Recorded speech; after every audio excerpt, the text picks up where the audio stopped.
The thing with a private aircraft is you do it once and you hear the word want. Oh my God, this is great. I want one. If you be careful, audience. If you do it twice, the word want gets replaced with need. I need one. The hook is in. And nobody ever gets rid because they just unleash. It's like a superpower cape. And it's not just the visual. It's not just the convenience. It's not just the security. It's not just the safety. It's a force multiplier. 1 in 10 of those trips will make you over $1 million. Welcome to Own the Jet by Aspen Aero Group, where we share perspectives from some of the leading voices in private jet ownership and business aviation. I'm your host, Derek Savage, along with my co-host, Jason Spoor, president of Aspen Aero Group.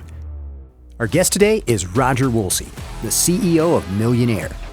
Roger oversees a global network of 5-star FBO facilities that provide a seamless and luxurious experience for jet owners worldwide.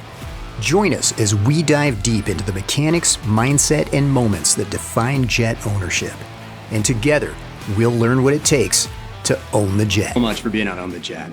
Absolutely. Glad to have you. It's a pleasure, believe me. Yeah, absolutely. Glad to have you. It's a pleasure, believe me. For everybody that's listening, everybody that's watching, we are shooting on location here at Millionaire in White Plains, New York. Millionaire is an FBO, that means fixed base operator, and that is basically like a private. Am I describing this right? It's like a private air terminal for people who own their own aircraft. That's right. Just like an airline has to have a terminal to put passengers on and off, or get a rental car, get back to their vehicle. You have to do the same for private aviation. So we're really it's kind of a combination of a gas station, if you want to look at it that, versus or a terminal, but it's really a VIP terminal. So terrible nomenclature, FBO, but that's what it is. Yeah. Well, I mean, one thing I'm finding with aviation, there are so many acronyms that I get lost sometimes, right? That's right. So I have to remind myself, and I guess a lot of the people that I talk to in aviation, it's like, I don't know what that means. So in other words, Roger and I could have a whole conversation and you would have no idea what it's just alphabet soup to me. The V1, go to the T2, and then, put the flaps up there. And then all the letters are words, and all the times are like military. It's a lot. Well, fixed base operation, people don't realize, but when aviation first started, it was barnstormers. I mean, these were the Red Barons with twin aircraft, and they would literally give rides by landing in fields, talking a farmer out of some free gas, and he'd give rides.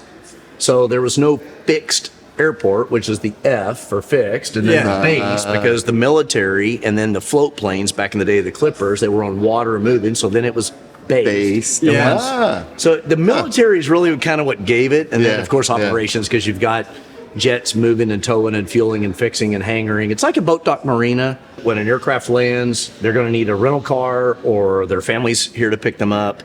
So the family can gather here, their friends, if they're doing business, their bank or their customers can be waiting on them. So when they land, they have a place to meet.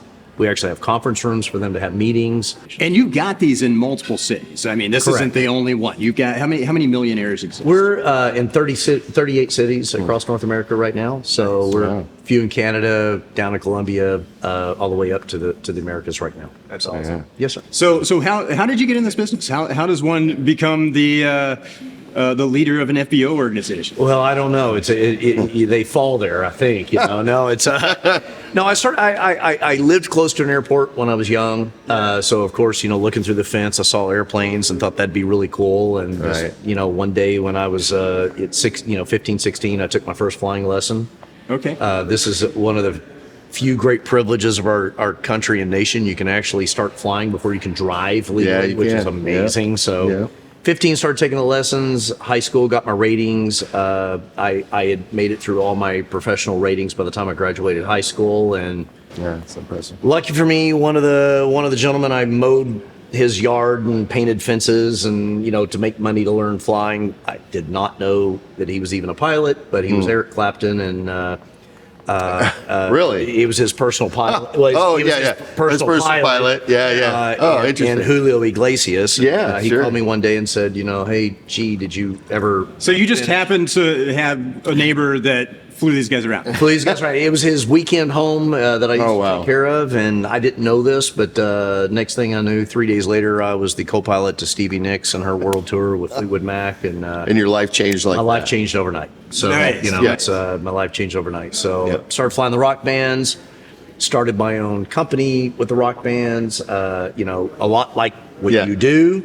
A band would lease a plane because it's pretty. Yeah, for sure. And I happen to also be an A&P mechanic. So I would fly it the day, work on it at night, fly it in the day and work on it at night. We almost missed a concert one time. I was flying the band Chicago. And I owe them a lot, right? So they showed up early, and I'm still greasy from working on the airplane all night. And they're making fun of me, and I'm young, and I'm like, guys, it's not a guitar. It's not a drumstick. It's an airplane, and you lease a pretty plane. You call me to fly it. I said, would you please let me pick out your airplane, because behind the paint might be termites. Right. It's good. That's maybe exactly right. maybe it's a great airplane. It needs some paint and interior.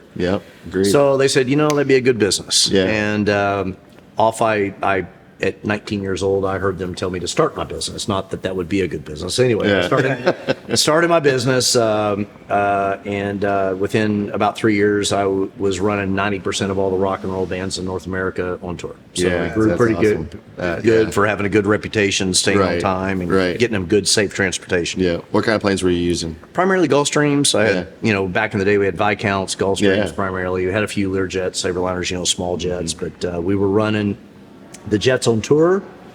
From that, one night I had a particular country western band that a wife broke her femur. We had to get a Medevac. Then one of those showed up, sort of the same thing. I went,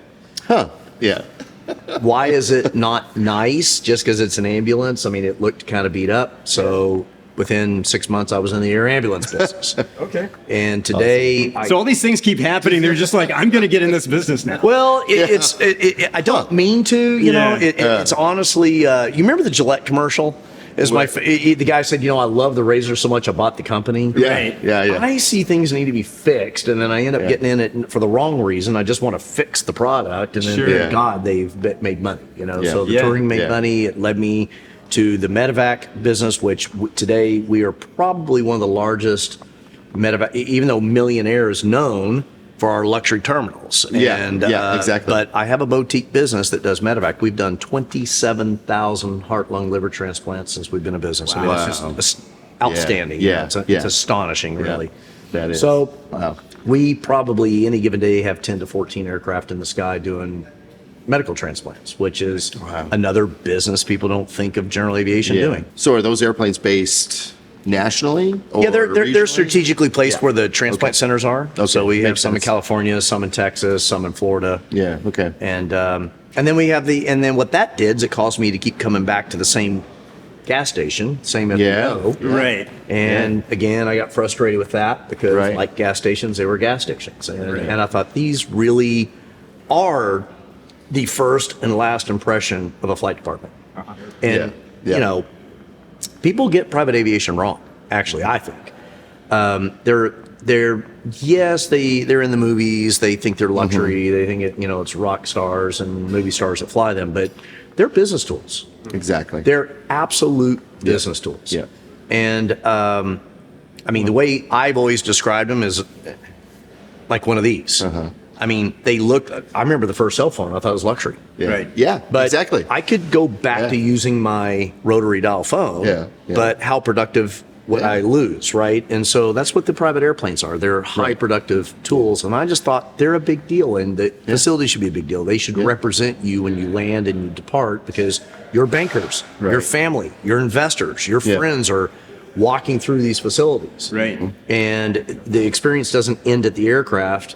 And so that's why we got into the Millionaire FBO brand, and that ends up now being really the bigger business of everything we do. Nice. And that's absolutely right. Looking at different facilities that do the same thing. Millionaire seems to, with every facility, takes it to the next level.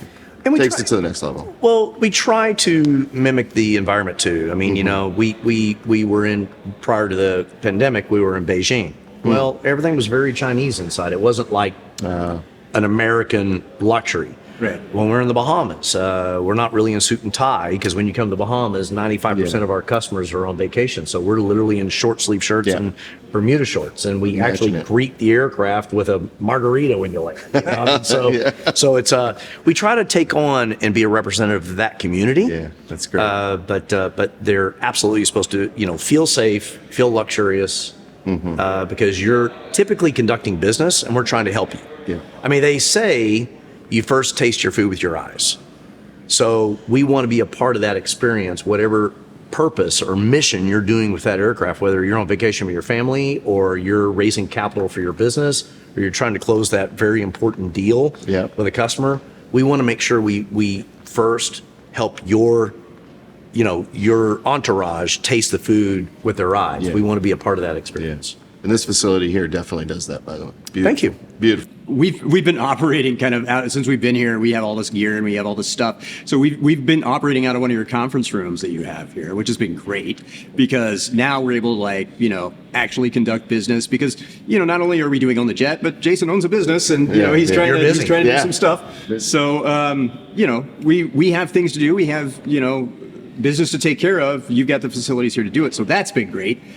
Your staff has been great here. I mean, we've had Arvin helping us out ever since we landed, and even before, to scout out locations and just make sure that everything was great. So I mean, it's really been a different experience and a better experience than the last time I flew Delta, take your shoes off, the belt off. It's different. Well, the real problem is they can't keep a schedule. I mean, it's really, really tough right now. And what was it? Susan Art of War, it says, when your enemy's busy killing themselves, don't interrupt them. The airlines are really driving a lot of people to us. And the thing with a private aircraft is you do it once and you hear the word want. Oh my God, this is great. I want one. If you be careful, audience. If you do it twice, the word want gets replaced with need.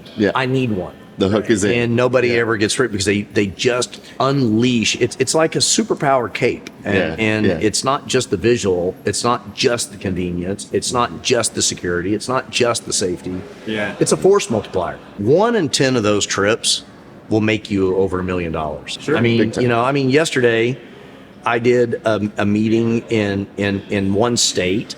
By the afternoon, I gave a speech in Denver, and then yet I was able to get here this morning for a county meeting this morning, and able to do this. And I'm a nobody. But if I didn't have a private aircraft, there's no way I could. Each of those were in a different city, except for the county and this morning. They were all in different states. So to be in 4 meetings in less than 24 hours in 3 different states. That can only be done, right? Just like I can do an email and a phone call, whereas if I have to go back to the old day of writing a letter, licking a stamp, and using my rotary dial phone, you're just less productive. And that is literally the world without a private airplane. And it's a time machine, right? It creates tons of time. Just like you said, you cut a ton of time yesterday. It just does. What's the thing that you feel makes Millionaire the gas station that people want to go to? Not that I'm calling it a gas station, but no, you're right. You're right. This is the only FBO that I've personally been to, right? But your brand, from what I can tell, is about the experience and about the luxury. Well, what can you say about that? Being a pilot myself and flying executives, businesses, rock stars, I really understand the power of everything around it helping to communicate the message, the quality.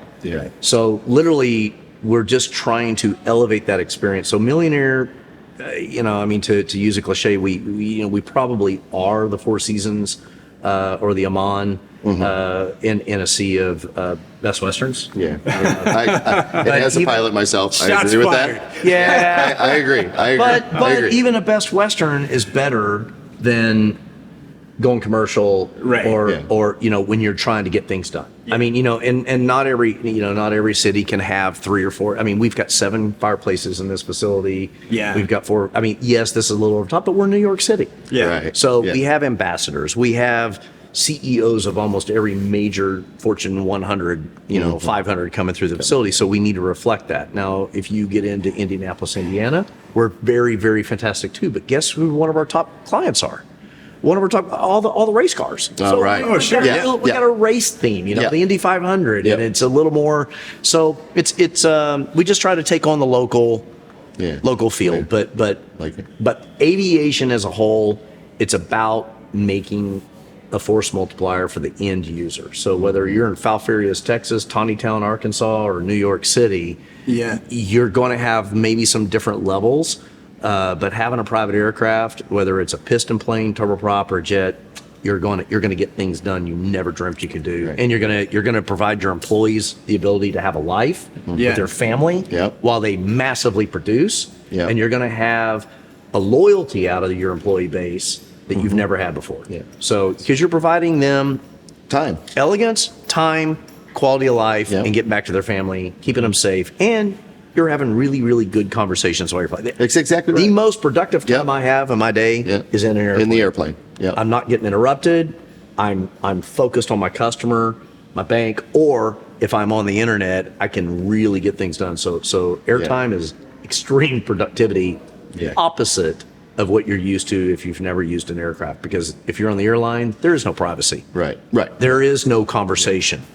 There is, and internet, good luck. It might work. We're anticipating this year is going to be a lot of new jet owners, right? Because Be a banner year. you've got the bonus depreciation situation happening, and like everybody in the business that I've talked to at least Yep. is like, a coming lot back. of people are going to be buying jets, and there's going to be a lot of new jet owners. What are some things that like new jet owners might need to know about, owning a jet and coming to an FBO, coming to Millionaire? What are some things that like maybe they don't know that they need to know? Well, a couple things. One, you're good FBOs out there, and there's quite a few. We not the only one, even though we like to strive to be the Yeah, of best. course. Yeah. But you got to look at us like a concierge center. I mean, we've got staff, we've got conference rooms. Even if you live, I'm in Houston, Texas, FBO, and you live in Houston, and you're my base tenant. In other words, you keep your jet in my facility. What you do is you call us and you say, we're leaving at 11 in the morning. I'd like to have food. I want this. I want that. We can still come in and have meetings in our conference rooms prior to you leaving. Okay. Or when we can help you on the other end. Yeah. Hotels, restaurants, recommendations, facilities to work. So we are a concierge. But on top of that, then we also take care of your aircraft so that you don't worry about it. I want my customers, they're so diverse. I have tugboat operators. I have lawyers. We have medical center operators. I have heart surgeons. We have aircraft brokers. We Yeah. have, hangar people who make clothespins. I have chicken producers. That's awesome. I Yeah. want you Yeah. to worry about the Oh. chickens and the clothespins and the aircraft sales. Let us worry about the Take care of the logistics plane. behind the scenes so that you just get to point A to point B. Go close a deal, create value, open a new plant, get some new jobs. Yeah. The airplane can take, that's what it's supposed to do. It's supposed to empower you to do your magic seamlessly, stress-free. Yeah. Let us handle the rest. And I'd say another thing that we can do, a Millionaire can do for a new aircraft operator is, in a really weird way, I don't know, we could be the silent partner. Okay. Yeah. Meaning, you buy the aircraft, your corporation buy the airplane, and think of it like an Airbnb. Okay. If you're not using it every day of the week, let me go put some passengers on it a day or two when you're not using it, and I can help defray your cost. Yeah. And yeah. That's not a bad partnership. And I Right, say it's right. the silent partner because you still own the airplane, you design it. It's not like, well, I don't want somebody to dirty my plane. They're not going to. Yeah. And number two, if you need it and they need it, guess what? You own the plane. Yeah. You get it. You get I mean, it. we've Yeah. got Yeah. 80 airplanes. I mean, we're very boutique, but that are in charter fleets plus other operators. We'll just put them in another airplane. But it helps bring some costs down on the owner so they're not carrying the full financial burden. So if you're brand new, you've never done it before, Right. I highly recommend that. Test it out because you Yeah. can say no to the trips or you can say yes. And if you end up using the plane so much that you don't need that, don't want that, Cut it out. cut it off. You don't have to Airbnb your house. Yeah. So So talking about costs and talking about expenses, like that's a big part of owning a plane or owning a jet that, you have to, I know Jason, you have to talk to people about that all the time when they're like, I want such and such jet, you're like, well, it's not just the price of the jet. You got to worry about everything else. Yeah. So there's operations. You gotta pay for this thing, and it doesn't go. So you got a certain amount of money every year to keep this happening. And You've kind of got three buckets in owning an airplane, right? You Yeah. got the purchase. Uh-huh.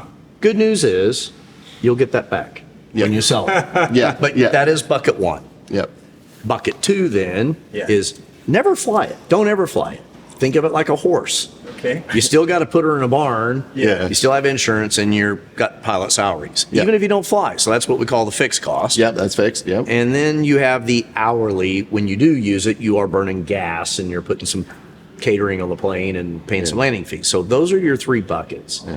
What you can't do is take all those costs and compare it to an airline ticket. Right. Again, Yeah. do you want to compete with me with a rotary phone and sticking a stamp on your mail? Right. Or do you want to let me close the deal and Yeah. steal the acquisition or take your customer while your mail is still That's right. at the U.S. Postal Service? Yeah. Right. It is literally like that Yeah. in the meetings. Yeah. I mean, I'm sure it's a big flex if, like, your competitor flies in on Southwest and, and You've been there for a day or two. Yeah. You're rolling up in your private jet. And I'll tell a true story that happened. Again, I'm a nobody compared to most of our clients, right? And I had a particular airport I was wanting to get on really badly, not so easy to get to. I had just happened to hear that the opportunity finally popped. Yeah. So I called down and I'm like, hey, I hear. And they said, oh, you don't understand. We already have a deal. Yeah. I'm like, what do you mean you already have a deal? I thought yeah. They're going to be in, on Saturday. We're going to sign it. We're going to close in a week. I'm like, but today's Wednesday. Why are they not there now? Well, they got to make the logistics. I mean, it's not easy to get to. They got to go change planes. I said, I'll see you this afternoon at 4:00. And he's like, it is 11. I said, I'll see you at 4. Yeah. And I ran out, got my jet. I flew down. I closed the deal that night. The next morning, I took it. Yeah. Yeah. Awesome. I took the opportunity. That's great. So, Love it. If you you run power plants or it doesn't matter what business, you're in the trucking industry. You can go close a deal with the orange producers or, Yep. before your competitors can get there. Yeah, for or if you're in a production company, even if you're in manufacturing and your plant gets shut down because you need a part, don't wait for it to be shipped. Yeah, go get it. I one time flew a pipe. Yeah. A piece of pipe 3 feet long to Dead Horse, Alaska. It was an $80,000 charter, right? Yeah. Okay. And I thought, my God, that is an expensive piece of pipe. They're like, yeah, but we're losing $100,000 an hour for the rig to be down. Yeah. So you hurry up. Yeah. You hurry up. So most of your aircraft owners are in businesses that they have more uses for that asset than they've ever even dreamt. Even when they're thinking about buying one, Right. they don't even know all the ways it's going to save them. Right. So it's pretty Totally. cool. And then I guess what's the opportunity cost of not having It is. Yeah. So that's where a lot of this comes in. And so it's the opportunity cost or closing that deal. So again, if I were to go back and say I own my own airplane to fly to that opportunity and I divided out all those costs, holy cow, I spent $30,000 to do that trip. I could have bought an airline ticket for $1,000. Yeah. But I'd have lost a $60 million deal. Yeah. Right. Adds a lot of perspective. Yeah. Yeah. Yeah. It kind of makes Yeah. sense when Does you that make think it sense? that way. Yeah. Yeah. Yeah. So Yeah. that's you look at those costs, but that's where and, you and you get that a lot, right? And whether it's a public company or private, how do I justify the airplane? And you see guys getting wrapped up with this all the time, and just because of the opulence of an airplane. But at the same time, like you just said, if you took that and divided it out and ran it against your budget, the airplane's going to win every time. You can't compare it to just your transportation to cost of transportation cost. Right. You have to throw the opportunity. Yep, always. What did you win? What did it create for you? Right. I mean, you go buy a semi truck, it's expensive. You could have bought a bicycle. Why did you buy the truck? Because it hauls things and makes me money. Okay, right. the airplane's going to make you money. Yes, it is. That's what it's there. Or you've already made your money and you're going to have a quality of life you've never had. So you're in one of the buckets, but 90% of our buyers, 90% of our operators are business uses. Yeah. They really aren't just the vacation with the family. God You bless just those happen that to do. be able to take a vacation with it when you want. You get to do both. You So get to that do helps. both. It's a twofer. Yeah. It's a 1 + 1 = 7 Yeah. transaction. Yeah. What's your favorite plane? What do you fly? Yeah, what do you own? What do you fly in? What's your This is awesome what's your stuff jam? right here. That's a hard question, and honestly, You're a pilot though. You've been a pilot since you were 15, 16, right? I have a small Bonanza, which is a little 6-passenger prop plane. Okay. I love that airplane because anything I do, even business. Yeah. It's the price of a Ferrari to buy, so it's not that expensive. And honest to God, and gas, and it's the same as driving. Yeah. I mean, I'm doing 200 mile an hour for 13 gallons an hour, right? So it's a great machine. It's like driving. Yeah. So I love that little airplane for my small stuff, but obviously it's not big enough to do a New York, LA, or Texas, New York. So I do have a small jet. So I have a Citation. But also because I'm in the Medevac business, I actually have a fleet of airplanes. So I have Learjet, Citations. I have two King Air 350Is. Okay. Yeah. Turboprops. And then for the fun side, I do have an L-39, which is a Czechoslovakian fighter jet, which is fun for air show work. Hold on. You have a Czechoslovakian. You just blasted through a Czechoslovakian fighter jet. Oh, by the way. Yeah. Yeah. It's a lot of fun. Tell me about that. That's nuts. Yeah. Well, again, it's a lot of fun. Okay. And it's a lot of fun. Yeah. I mean, that's really what it's for. But I'll tell you, again, that can't possibly make you money. Right. Yeah. Well, Right. it's interesting. You can sell rides. Well, you know what I do? I mean, Elton John happens to be a client of ours that still stays with us. I mean, I fly a lot of hospitals, and they do charity work, and I donate. I'll donate a fighter jet ride as an auction item. Yeah. And Awesome. One of Elton's, it raised $50,000. We just did one last week in Colorado for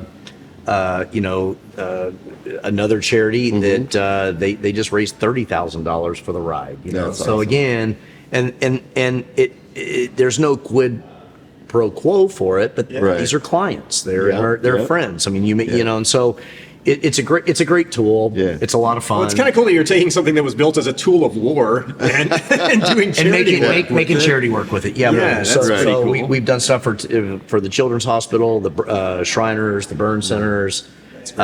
We do a lot of military awareness, things like that. We'll show up for things, flyovers, things like that, and air shows, and then. We have and then another one is a World War II bomber. Okay. We have an A-26 Invader. Yeah. And if you stick a gun in my head and make me choose my favorite airplane of all those, it's going to be the bomber. Really? Yeah. It's okay. Is that even legal? Like, how do you? I know. It's bomber. He owns a bomber. You're like, it's cool if you don't bomb anyone. Right. Exactly. Right? I mean, Exactly. is that? Well, it's a World War II. It's unique. Okay. It was in the Battle of the Bulge. Oh wow. It also was in the Korean War. Okay. So what is amazing about that is we still have a lot of vets that we're losing them fast. Yeah. But they're still with us. And so this is something that Millionaire put together, restored, and made it a flying piece of history. Nice. We like to go to grand openings. We like to, when we open a new facility or a new hangar, we like to have events. Yeah. We also fly to air shows. We put it on display. But every World War II pilot or World War II vet, I mean, when we were in Normandy just last summer, we had one that was in the death march on the ground when the A-26 came over his head.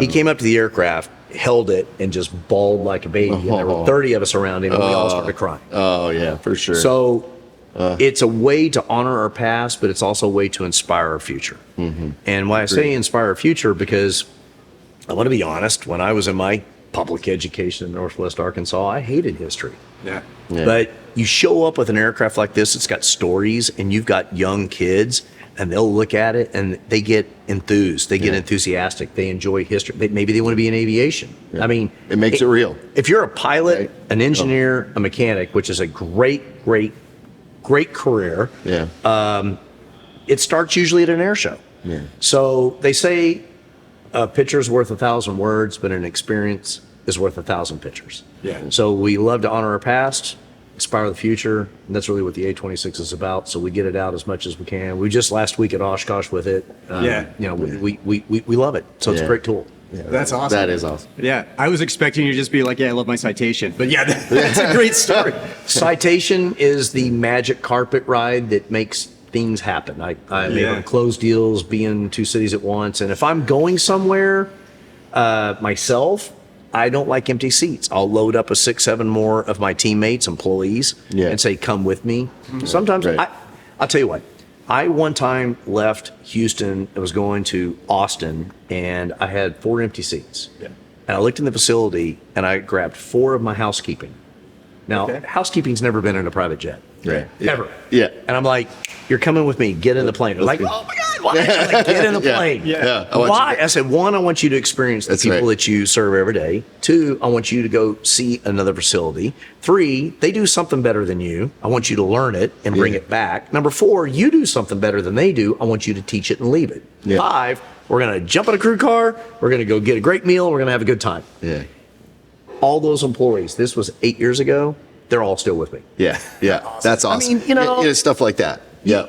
It creates an environment of, family versus a job. So again, does it sound like I like private airplanes? Yeah. I mean, I love your business. I Yeah. love that you're infecting new people and you're helping people get into this because they will never regret it. It is not, this is not the business of the boat.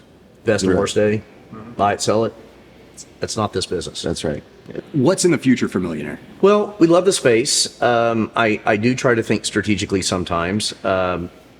There's always a downward pressure or commoditization in every business you're ever in. I don't care what you're in, there's a pressure on you. There is in ours. So I want to continue to try to keep it personal and relevant. I do not want to turn into the, Sanford and Sons of gas stations again. I think that these need to stay very nice and elegant, and hopefully our customers still do that. Yep. The fax machine never saw email coming, right? And just took them right out of business. I mean, Kodak did not see the iPhone take them out. Right. Yeah. But I think until Star Trek, you can beam a person from point A to point B. You're going to be here. You need airplanes because I can call you on the telephone and talk to you. Yeah. I can, cut a deal on Zoom just as good, but I have never in my life actually done it. I need to see you face to face. I want to be there. I want to shake your hand. I need to see the property. I need to meet your people to do business. And if I don't know a human being that doesn't have that same trait. So we need transportation. We need to get from point A to point B to do deals. The world is spinning faster. Business is more competitive. And so I don't see this as a fad, and I don't see some new innovation knocking us out of business. So I think we're relevant. We just need to keep doing our job well. So Millionaire wants to continue to grow, build out the management team a little bit, build out the locations to more airports. And, we don't want to take over the world. I'd rather be, again, I don't know, I got to be careful naming out brands, don't I? I mean, but I would rather. Talk shit, dude. It's cool. Yeah, it's all good. It's all good. Well, I'd rather be Ferrari than Ford. I just would. So we're never going to try to take over every airport in the world. I want to stay tight and boutique, but I want to be nimble and I want to stay quality. So that's really where Millionaire's headed. Awesome. Is there anything that you can think of that might be, just a good kind of like here's a great piece of advice for people that are considering owning the jet? The thing that maybe you wish you would have known before owning a jet, or the thing that you see a lot of people run into that might be a good thing to say, like, here's, not to put any pressure on you to come up with something on the spot, but like, a good parting words of wisdom sort of thing about owning a jet and what it means to own a jet. Well, all you have to do is go back into history and go thousands of years. And who were the superpowers of the world? Where were they? They were the ones that ran the sea. Ports. Okay. Yep. You had Spain, Italy, they all ran ports because ports is where you move trade. It's where you moved people. It's where you moved ideas. That's where the superpowers of the world were ports. This is an airport. Yeah. And so Walmart will tell you, over and over and over again, Bentonville, Arkansas was isolated and no one took him serious. Sam Walton was not taken serious until he got an aircraft. And when he got an aircraft and an airport, he started to be able to take Walmart, and you now see what it is today. Right. Cargill, small town. Champion Spark Plug, small town. An